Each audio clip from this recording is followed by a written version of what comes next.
Hi, I'm Dr. Olga Pinkston, a board-certified rheumatologist and the host of the Mind Your Fibro podcast. This podcast is dedicated to fibromyalgia.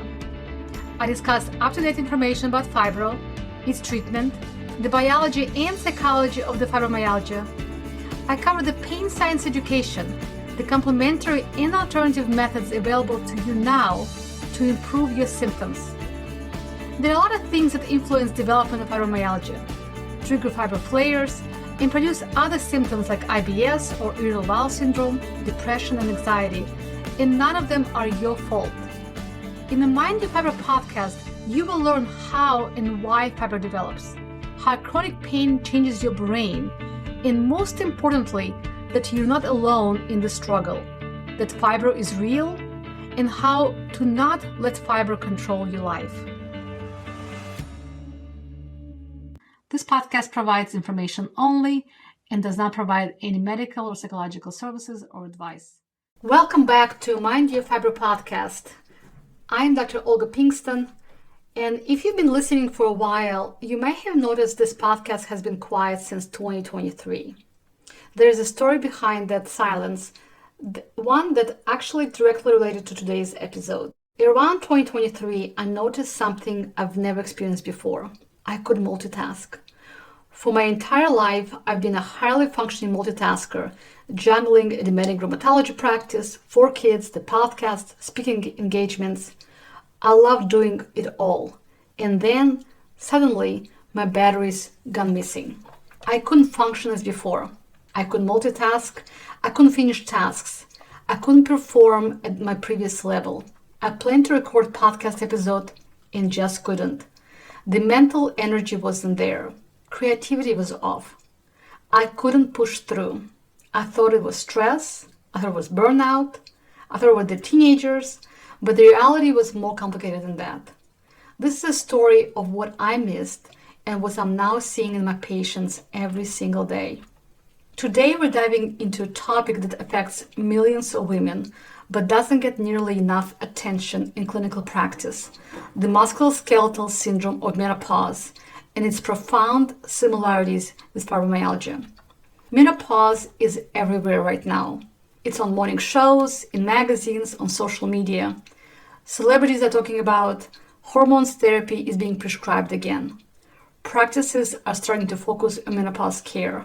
And honestly, it's about time. But we need to talk about more than hot flashes and mood swings. Women feel terrible. There are so many symptoms that aren't being recognized or discussed, including the musculoskeletal symptoms that often get labeled as fibromyalgia when something else can be happening. Here's why this matters. Chronic pain drives depression and anxiety. Suicide rates increase significantly in women ages 45 to 65, peaking between 45 and 55. Divorce rates climb during the same period. When women are suffering from debilitating symptoms without proper diagnosis or treatment, while managing demanding careers, raising children, or caring for aging parents, the consequences can be devastating. This isn't just quality of life. This is a public health issue. Fibromyalgia and musculoskeletal syndrome of menopause share substantial symptom overlap. Diffuse musculoskeletal pain or pain all over, stiffness, fatigue, sleep problems, and brain fog. But they are distinct clinical entities with different diagnostic criteria and pathophysiology and treatment. Yet they're easily confused and often go unrecognized and undertreated. Until I educated myself on perimenopause and menopause, I likely diagnosed women with fibromyalgia who actually had musculoskeletal syndrome of menopause, or whose fibromyalgia was worsening because of perimenopause. I want to be clear about something important. I'm not suggesting you jump to conclusion that your fibromyalgia diagnosis is wrong, or that is all just hormones. The last thing I want is to confuse or mislead anyone, but symptoms can overlap significantly, and addressing the hormonal piece can make fibromyalgia more manageable. Let me tell you about one of my patients. We'll call her Sarah. Sarah is 45 years old, Her symptoms started at 40 with suddenly disrupted sleep. She woke up in the middle of the night, around 3 or 4 a.m., with her mind racing. At first, a few times a week, later, almost every night. During the day, she felt fatigued and had brain fog. She would forget words mid-sentence, couldn't finish a basic to-do list. She became irritable with her kids, husband, and co-workers. Labs came back normal. You seemed anxious and depressed, and this is why you don't sleep, her doctor said. She was prescribed an antidepressant. The medication helped somewhat, but sleep problems continued. Fatigue worsened, then heart palpitations started, then pain began, first in her hands and shoulders, then spreading everywhere. She felt stiff all over. She felt like she was 80 years old. More labs, all normal. Manage your stress better. A rheumatologist found no inflammation and diagnosed her with fibromyalgia. A cardiologist tested her palpitations, all normal. It's probably anxiety. Eventually, someone checked her hormones, normal. Her periods remained regular, perhaps a bit heavier, but nothing drastic. You're definitely not in menopause, her gynecologist said. You're too young. You're only 44 and your cycles are regular. By the time Sarah found me, so she can treat her fibromyalgia, she'd been on antidepressants for 3 years, was taking sleep medication, and was questioning her sanity. Here's what nobody told Sarah, and what I did not know about myself. She was in perimenopause, and it doesn't always announce itself with hot flashes or irregular periods. Perimenopause is more challenging to diagnose than menopause. Once your periods stop for 12 months, the picture becomes clearer. You are postmenopausal. But during perimenopause, hormones fluctuate dramatically. Estrogen spikes 1 week, plummets the next. When your labs are drawn, you happen to be tested when estrogen is at a reasonable level. So results come back normal, as expected and should. Which parallels fibromyalgia exactly? Normal labs, normal imaging, everything appears fine on paper while you feel terrible. Women experience profound fatigue, sleep problems, cognitive impairment, brain fog, anxiety, heart palpitations, body aches, heightened pain sensitivity with often regular cycles and normal labs. And more often than not, nobody connects the dots. Recent evidence shows that classic perimenopausal symptoms, hot flashes, night sweats, mood swings, anxiety, can begin before any changes in menstrual cycle. In many women, they begin years before. Both depression and anxiety can start before hot flashes appear. New onset anxiety in women who never been anxious, like me, or severe worsening or previously mild anxiety. It can begin as nervousness, constant worry, or irritability, just as disruptive as depression. Racing thoughts, especially at night, heart palpitations, first-time panic attack. Many women may not have obvious hot flashes for years. They often come later, or they are suppressed by the antidepressants we prescribe. SSRIs and SNRIs like duloxetine or Cymbalta, Effexor actually reduce hot flashes. We prescribe Paxil and Effexor to treat hot flashes. So the antidepressant prescribed for anxiety or depression may mask the hot flashes that could have tipped off the diagnosis, making recognition even harder. In my case, I didn't have hot flashes for years. When they finally appeared at 48, they were brief and not dramatic, perhaps because I'm cold-natured or have hypothyroidism. So what's happening with your hormones? Let me explain what's actually happening during perimenopause. I'm going to focus on estrogen, but I'm really talking about estradiol, which is a primary estrogen we replace with hormone therapy. There's a difference in how hormones decline. Progesterone declines earlier and more consistently during perimenopause, but estrogen shows marked fluctuations, up, then down, then up again, often at levels higher or lower than during a normal cycle, changing unpredictably month to month before ultimately declining.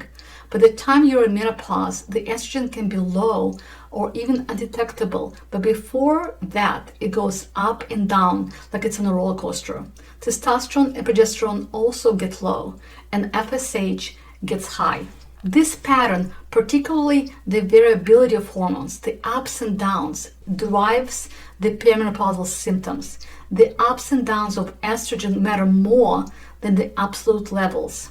The progesterone drops first, and this often happens while estrogen levels are actually elevated and highly variable. It feels like an exaggerated PMS to some women.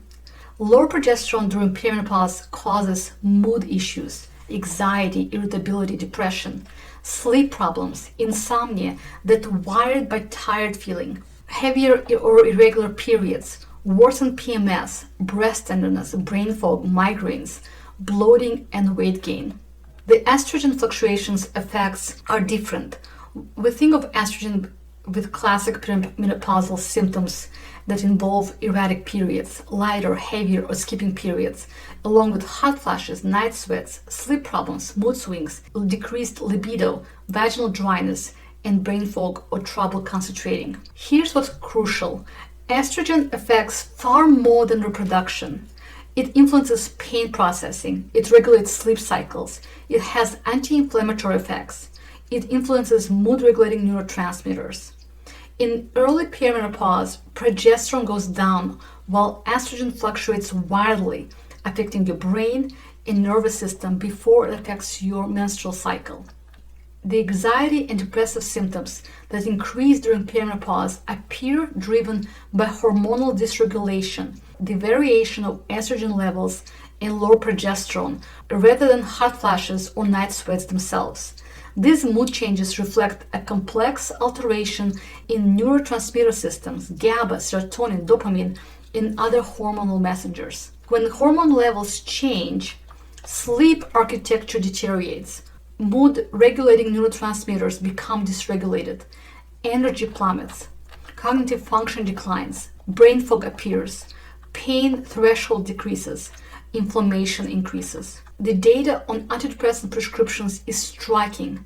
Antidepressant prescriptions in women increase substantially several years before perimenopause or menopause are diagnosed. Many women are treated for anxiety and depression when the underlying cause is hormonal change. Of course, anxiety and depression can coexist in perimenopause, and they often do, and those symptoms must be addressed, and anxiety and depressions must be treated. But we need to understand that hormones matter. A critical point, perimenopause doesn't start at 50. It can begin in your mid to late 30s, most commonly in your mid 40s, with average age around 45. When you hear average age of menopause is 51, remember menopause is just one day. One day when you've gone 12 months without a period, and after that you're postmenopausal. Perimenopause is a transition leading up to that moment, lasting on average 7 years up to 14 years. I've heard perimenopause called puberty in reverse, and it's a great analogy. Puberty took us years to go through, developing breasts, growing hair, starting a period, the whole process lasting years. So is perimenopause. For many women, perimenopause begins with symptoms unrelated to the menstrual cycle, similar to puberty. We develop breasts long before we got a period. In perimenopause, your periods can remain completely regular for years while sleep, mood, and energy are disrupted. The pattern I see is the pattern I lived. A woman in her late 30s to early 40s develops sleep problems and anxiety. She is constantly exhausted. Her cognition feels impaired. Because her periods remain regular and she is too young for menopause, she receives a diagnosis of anxiety or depression and an antidepressant prescription. Here's my story. I am 49 years old. Until about a year and a half ago, at age 48, I had no idea I'd been in perimenopause, probably for several years. I had my last child at 41. I went back to work and was able to juggle breastfeeding, work, and kids. Sure, I was tired, but I felt normal. If I got a good night's sleep, I felt rested. Around age 45 or 46, I started having trouble sleeping. I could fall asleep just fine, but I would wake up at 3 or 4 o'clock in the morning and could not fall back asleep. Later, I started waking up multiple times per night. I felt exhausted. I blamed stress. I was surviving a COVID pandemic, raising 4 children, including a preschooler and 3 teenagers, and experiencing burnout working at my previous practice before opening my own practice in 2024. Of course, I was tired and anxious. Who wouldn't be? But someone like me who had always managed it all, suddenly I couldn't. I couldn't multitask anymore. I couldn't finish my charts at work. Projects like a podcast just stopped. I had to drop everything that was optional. My focus and attention declined. I forgot to order a costume for my son's Christmas pageant, something I would never have done before in my 30s. I couldn't cope with things I used to handle easily. I was diagnosed with anxiety, complex PTSD, and ADHD, but not perimenopause. And I'm a physician with Mayo Clinic fellowship training, board certified in rheumatology and internal medicine, trained in integrative medicine. I should have recognized this in myself, but I didn't, because perimenopause and menopause were essentially absent from my medical education. Not discussed in my rheumatology fellowship, barely managed in internal medicine residency. I don't remember much from medical school, to be honest. These conditions affect half the population for decades, yet we received virtually no training. So I did what everyone does. I normalized my symptoms. I blamed life circumstances, the stressors. I tried to exercise more, improve my sleep hygiene, take magnesium, and do psychotherapy. These things helped, but they didn't address the underlying hormone deficiencies and chaotic hormonal fluctuations causing my symptoms. Not until those hot flashes appeared at 48 did something click. Once I started studying menopause, everything made sense. The sleep issues, the disproportional new onset of anxiety, the mental changes, brain fog, fatigue, difficulty finding words, remembering things I should not forget, difficulty with focus and multitasking, this told podcast. All of it pointed to perimenopause going on for years. Once I understood what was happening to me, I started seeing it everywhere in my practice. Patient after patient with similar stories. Women dismissed, told it was stress, anxiety, depression, or just getting old. Here's what I have observed since opening my own practice, whole health rheumatology, over the past 2 years. Women in their 30s, 40s, and 50s presenting with what looks and feels like fibromyalgia, or who were recently diagnosed with fibromyalgia. Widespread pain, crushing fatigue, brain fog, disrupted sleep, significant anxiety that seems to appear from nowhere. Many have already been put on antidepressants, sometimes years ago. They have been told they have anxiety or depression. Many still have unchanged regular periods, or perhaps they've been a bit shorter or heavier. Some already had hysterectomy or a uterine ablation because of heavy periods. Many have no hot flashes. Often, nobody, including the patients themselves, thought about perimenopause. Just like many patients with fibromyalgia, they've been to multiple doctors. They've been told it's stress. They've been told to exercise more and sleep better, as if they haven't tried.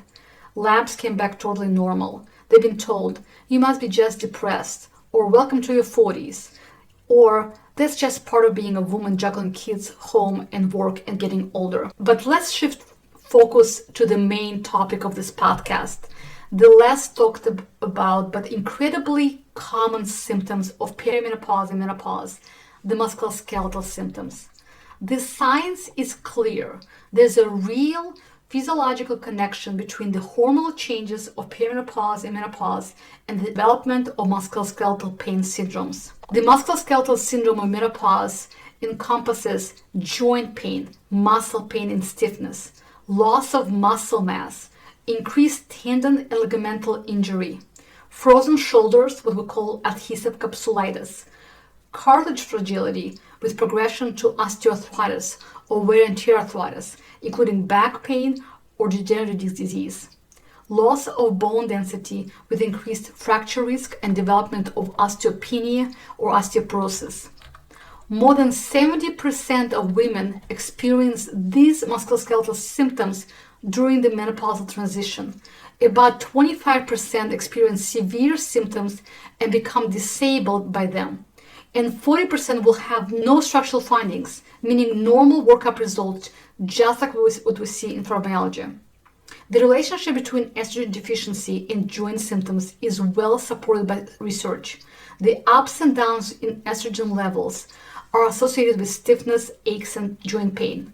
Similar symptoms occur following sudden stopping of hormone replacement therapy or treatment with aromatase inhibitors during breast cancer. Joint pain and stiffness affect approximately 70% of perimenopausal women, making musculoskeletal complaints the most common symptom, especially in some populations, particularly among Asian women. These symptoms increase significantly during perimenopause, with symptoms most prominent around age 50 to 60. Here's what's happening. Estrogen plays a significant role in regulating inflammation and prevents generalized arthralgia, the all-over pain, or subjective experience of joint pain. More than half of perimenopausal women experience arthralgia or joint pain symptoms, and even more have stiffness. Estrogen also plays a vital role in muscle mass and strength. With declining estrogen, women experience sarcopenia, muscle loss, weakness, reduced strength, poor balance, slow walking, difficulty opening jars and climbing stairs. Declining estrogen and other hormones accelerate natural age-related muscle loss, leading to increased fat, inflammation, and risk of falls and osteoporosis. So let me outline what we're seeing. In perimenopause, women present with sleep disturbances, fatigue, cognitive changes with brain fog, anxiety, aches and pain, stiffness, and normal labs. With fibromyalgia, patients present with sleep disturbances, fatigue, cognitive impairment, we call it fibrofog, mood symptoms, widespread pain or pain all over, and normal labs. The overlap is remarkable. For many women, hormonal changes may be triggering a fibromyalgia-like syndrome, exacerbating existing fibromyalgia, or what's being diagnosed as fibromyalgia may be actually be musculoskeletal syndrome or menopause. The key similarities include musculoskeletal symptoms. Both conditions present with diffuse or all-over pain, aches, joint pain, and stiffness affecting multiple body regions. Systemic symptoms: fatigue, poor sleep qualities, mood disturbances, particularly anxiety and depressed mood, and cognitive dysfunction such as brain fog, memory problems, attention issues, and difficulty with focus occur in both. Both predominantly affect middle-aged women, with fibromyalgia most common between ages 40 to 65, coinciding with the menopausal transition. And here's the important part. Patients can definitely have both. I still diagnose fibromyalgia in my practice, including in women who are in perimenopause or menopause, just as I diagnose it in patients with lupus, RA, or EDS. But I also consider hormones as part of the picture because addressing the hormonal piece can make fibromyalgia or RA more manageable. Fibromyalgia is a chronic central pain syndrome characterized by disordered processing of painful stimuli, requiring a specific diagnostic criteria and treatment. The relationship between perimenopause and fibromyalgia remains debated, even now, among the researchers. And this has been debated for years or decades. Some propose that fibromyalgia may represent a symptom of menopause syndrome in some women, given the shared mechanism involving brain neurotransmitter changes from hormonal fluctuations. But what we do know, women with fibromyalgia tend to experience more severe symptoms during perimenopause and after menopause, and early age of onset menopause is associated with greater pain sensitivity in patients with fibromyalgia. Early onset menopause also associated with more osteoarthritis, the wear and tear type arthritis, and more joint replacement surgeries. So here's why rheumatology perspective matters. I believe rheumatologists need to understand hormones and take a whole health approach to patients with the conditions we treat.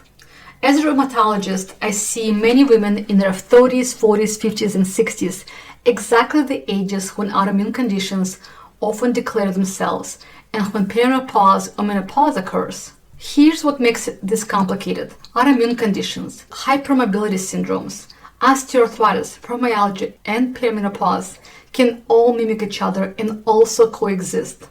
Dry mouth, common in estrogen deficiency in perimenopause, affecting 40% of women who complain of dry mouth and burning tongue, can also indicate Sjogren's syndrome. Joint pain and stiffness. Is that inflammatory arthritis flaring, fibromyalgia, or perimenopausal musculoskeletal syndrome? We see autoimmune conditions flare after pregnancy or pregnancy losses.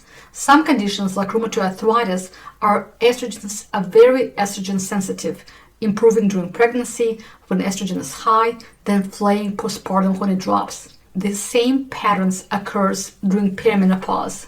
EDS, or hypermobility spectrum disorders symptoms, worsen during perimenopause and menopause. MCAS has a significant hormone component. POTS worsens. Dysautonomia gets worse, especially as vasomotor symptoms such as hot flashes and night sweats increase. We can't just dismiss everything as just your lupus, or just fibromyalgia, or just menopause. We need to tease out all the symptoms, treat appropriately, reevaluate, and adjust. We need to broaden differential diagnosis, clinical judgment, and an open mind. I'm probably the only rheumatologist I know who prescribes vaginal estrogen for elderly patients with recurrent UTIs or vaginal dryness, incontinence due to genitourinary syndrome or menopause. Let me be clear about my practice. It's not a hormone practice. My passion is traditional rheumatology, diagnosing and treating autoimmune diseases, inflammatory arthritis, fibromyalgia, Ehlers-Danlos syndrome, MCAS, and other complex conditions. About 70 to 80% of my practice consists of the same types of patients I treated in my previous hospital-based clinic. Autoimmune conditions like rheumatoid arthritis and lupus. I treat women and men. I prescribe the same biologics and medications because patients need them. But in my private practice, I'm now able to practice whole health, integrative rheumatology, and lifestyle medicine. I use evidence-based complementary and alternative treatments, supplements, lifestyle changes like diet and exercise. We work on sleep and stress, and I now consider hormones as part of my comprehensive assessment because hormones play a role in how our patients feel, function, and respond to treatment. This doesn't mean attributing everything to hormones. It means looking at the whole person, considering all contributing factors and addressing whatever needs to be addressed.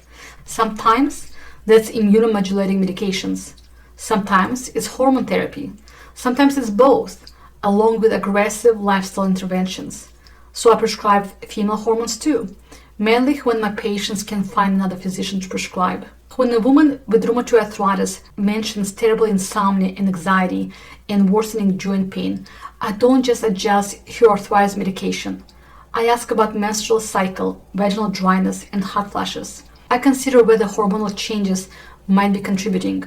We talk about pelvic pain, sex, libido. When a woman develops a new onset widespread pain in her 40s, I don't assume it's fibromyalgia anymore. I also consider whether perimenopause might be contributing and whether addressing that might improve her overall picture. And she still can have fibromyalgia. If this resonates with you, if you're thinking this explains so much, find the right clinician. You need someone who understands that perimenopause can begin with mood and sleep symptoms before cycle changes. Someone who knows that normal labs don't exclude perimenopause. Look for OBGYN or gynecologists specializing in menopause, certified menopause practitioners, or primary care physicians who take a comprehensive approach to health, including hormonal health. If you have autoimmune disease, joint pain, joint stiffness, a rheumatologist who considers hormonal factors can be especially valuable. You do need to rule out other causes of joint pain, including autoimmune conditions, including hypermobility, including fibromyalgia. Those things can overlap and can also occur around the same age or at the same time. Consider hormone therapy. Despite decades of fear surrounding hormonal therapy, the evidence is clear. For appropriate candidates, menopausal hormone therapy is safe and highly effective during perimenopause, not just after menopause.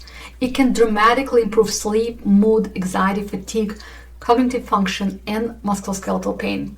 For some women, including myself, it's transformative. I'm now on all three hormones: estradiol patch, progesterone, and testosterone. It took me over a year, but I'm finally starting to feel better, although not to the same level as in my early 40s. Of course, not everyone is a candidate. Treatment must be individualized based on personal and family history, personal preferences, and individual risk factors. But don't let outdated concerns or fear-based messaging prevent you from considering it as an option worth discussing with your informed physician. Educate yourself. Don't rely on social media alone. Look at quality evidence-based podcasts, books. There are many bioidentical options available at the pharmacy. My treatment is by prescription that is covered by insurance. Bioidentical hormones, so don't fall for gimmicks and high-cost treatments. Exercise, nutrition, stress management, magnesium supplementation and supplements, and psychotherapy all matter. I tried all this myself during my perimenopause, and they helped, but they didn't treat the underlying hormone deficiencies and chaotic fluctuations of my hormones. I'm board certified in lifestyle medicine. I practice lifestyle medicine. I know its value deeply. And here's the truth. Lifestyle interventions are part of a comprehensive approach, not the complete solution of every condition, every disease. Doesn't matter if it's fibromyalgia, rheumatoid arthritis, diabetes, or menopause. Fundamental things are fundamental. Good sleep, using food as medicine, movement, positive human connections, and mental health support. This matter for all conditions and may help you not just survive but thrive. But they can't replace appropriate medical treatments when needed for autoimmune conditions, cancer, menopause, or diabetes. You have to treat things appropriately. Reevaluate your medications. If you've been on antidepressant, work with your physician to discuss where addressing hormonal changes might allow the dose reduction or changes, or you may need more medication for depression or anxiety. Some women do need antidepressants during perimenopause, and that's okay. We do what we need to feel better, but treating only mood symptoms without addressing hormonal causes is often incomplete care. Many will need to address ADHD. For some, it's not a new diagnosis. It's often an uncovered childhood ADHD that menopause symptoms made it impossible to cope with and no longer manageable with whatever worked before. If you develop fibromyalgia-like symptoms, medications like duloxetine or Cymbalta or low-dose naltrexone may help. Work with your doctor on whatever is appropriate for your situation. Don't ignore coexisting conditions. If you have an autoimmune disease or conditions like Ehlers-Danlos syndrome or MCAS, perimenopause presents additional challenge. Your conditions may flare. You may need medication adjustment. This requires specialized coordinated care from your doctors who understand both rheumatology and hormonal health. So here's a few closing thoughts. I want you to hear me that you're not alone and this is treatable. If you're thinking this explains so much, understand this. You're not being dramatic. If you are in perimenopause or menopause, your symptoms have a physiological basis and deserve appropriate treatment. Medical understanding is evolving, but medical systems change slowly. You may need to advocate for yourself, educate yourself, your doctors, or seek a new treatment team or new treatment approach. But you're not alone in this experience. This is treatable. You don't have to endure years of suffering. Effective medical interventions exist. I know this because I lived it and I'm treating it now in myself and in my patients. It is very rewarding to see women feel better. Perimenopause is a transition. It doesn't last forever. With appropriate support and treatment, you can navigate this transition and emerge feeling stronger and healthy. You can get your batteries back, like I did. Well, maybe at 70%, but it's better than none. So I'm planning to record more episodes, but I decided not to stress on when. For today, I hope sharing my story and explaining the connection between hormonal changes and the symptoms that may feel like fibromyalgia helps you understand what might be happening in your own body. Thank you for listening for another episode of Mind Your Fibro podcast. Thank you for being patient while I figured out my own health journey. If this resonates with you, please share this episode with friends who are struggling or with doctors who may not yet learned about these connections. And if you're in the Kentuckiana area and looking for care that addresses the whole picture, my practice is accepting new patients. Until next time, take care of yourself. You deserve it. This podcast is for educational purposes only and does not constitute medical advice. Please consult your physician about your individual symptoms and treatment options. Individual medical decisions require personalized evaluation by qualified healthcare professionals familiar with your complete medical history, current medications, risk factors, and clinical presentation. I am a doctor, but I'm not your doctor.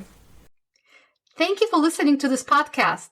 If you enjoyed today's episode, the best thing you can do is to share with someone and leave a review and rating. This helps me support more people just like you move toward better life with fibromyalgia. All you have to do is to go to the platform you're listening on, click the share button or the icon, and just send it to a friend. I so appreciate you taking your time to do so. Make sure you sign up or subscribe to this podcast so you can get the most up-to-date information in the new episodes. Thanks for joining me today, and I will see you next week. And don't forget to mind your fibro. Disclaimer, this podcast provides information only and does not provide any medical or psychological services or advice. None of the content on this podcast prevents, cures, or treats any medical or mental condition.